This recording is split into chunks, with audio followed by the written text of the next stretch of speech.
মোদী ডাঙৰীয়া, আপুনি ফেচবুক কৰি কিয় ভাল পায়?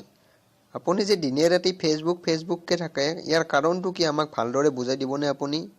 আপুনি যদি বেয়া নাপায় আমাক অলপমান বুজাই দিয়ক। আপুনি ফেচবুক কি মোবাইলত কৰে? मित्रों সকলো आप सबसे ছোৱালীয়ে पहले মোৰ ये তাত संकल्प ফ্ৰেণ্ড लो ৰিকুৱেষ্ট পঠায়। মই ধুনীয়া নামৰ ধুনীয়া ফটো থকা ছোৱালীবোৰ ফ্ৰেণ্ড ৰিকুৱেষ্ট একচেপ্ট কৰোঁ। আপুনি কি ফোনত ফেচবুক কৰে? মোৰ ফোনটো ইমান ডাঙৰ মোৰ ফোনটো, নকিয়াৰ কিপেড থকা চুইচ থকা ফোন।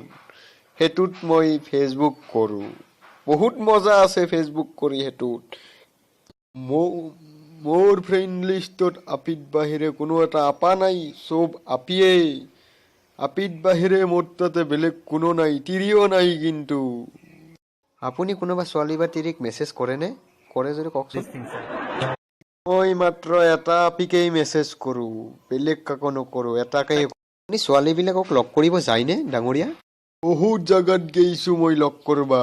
একদিনা তিনটা আপি লগ ধৰোঁ মই। আপোনাক ইয়াৰ মানুহ এজনে এটা কিবা প্ৰশ্ন কৰিব বিচাৰিছে, তো আপুনি এনচাৰটো দি দিব ডাঙৰীয়া। আপুনি মোৰ ছোৱালীক মেছেজ কৰে, কিন্তু সেই মেছেজ কৰা নেট পেক ভৰাবৰ কাৰণে পইচাটোতো আপুনি নিদিয়ে। মই টচকৰ তলত জমা কৰি থোৱা পইচাবিলাক নি তাই নেট পেক ভৰায়, তো সেই পইচাখিনি আপুনি দিব নোৱাৰে নেকি মোদী ডাঙৰীয়া? যদি দিব পাৰে, মই নিজেই ভাঙা লোৱা বেছি কিনে নেট পেক ভৰাওঁ। তোৰ আপিক মই কেনেকে দিম পইচা? কচোন তই আকৌ। দিবা নৰে দিবা।